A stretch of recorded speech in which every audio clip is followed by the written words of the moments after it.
بسم اللہ الرحمن الرحیم.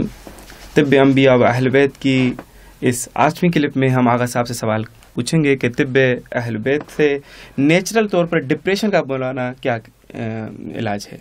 بسم اللہ الرحمن الرحیم. آج کل یہ مشینی زندگی میں لوگ بیچارے ڈپریشن میں زیادہ مبتلا ہیں، خودکشیاں زیادہ ہو رہی ہیں، اور اس کی وجہ یہ ہے کہ لوگ قرآن و اہل بیت سے دور ہیں.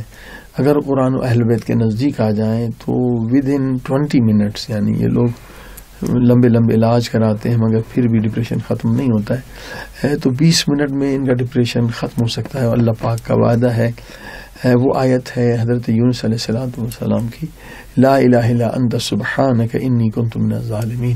اس میں اللہ نے یہی کہا کہ یہ ذکر کرو کہ غم ختم ہو جائے گا، تمہارا غم ختم کرنے کے لیے. واقعی یہ بہترین ذکر ہے. جس کو بھی ٹینشن ہے کسی وجہ سے بھی ہے، کبھی بیٹے کے مرنے کی وجہ سے، دولت کے جانے کی وجہ سے، بہترین ذکر ہے لا الہ الا انت سبحانک انی کنت من الظالمین وانت ارحم الراحمین.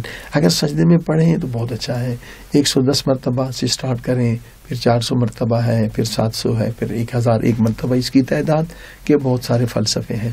اور درود شریف یعنی صلوات محمد و آل محمد کی بھی بہترین نسخہ ہے کہ پنتن پاک کو آپ جو ہے نا ہدیہ کریں 5000 مرتبہ صلوات. یہ بھی ڈپریشن ختم کرنے کے لیے بہترین علاج ہے. اور ڈپریشن کا علاج نہ کرنے کی وجہ سے لوگ سوسائڈ اور خودکشی میں چلے جاتے ہیں. اور دوسرا جو عملی یعنی دوائی کے اعتبار سے ہے وہ سودا بر اہل بیت کا زبردست تحفہ ہے. ایسے لوگ جو خودکشی کے لیے تیار تھے جب سودا بر کھایا تو وہ ہنسنے لگے. سودا بر دوا اہل بیت کی زبردست دوا ہے. ود ان آورس جو ہے انسان کا مائنڈ چینج ہو جاتا ہے اور خوشی کے ہارمونز نکلتے ہیں اور الحمدللہ لوگ صحت پا جاتے ہیں.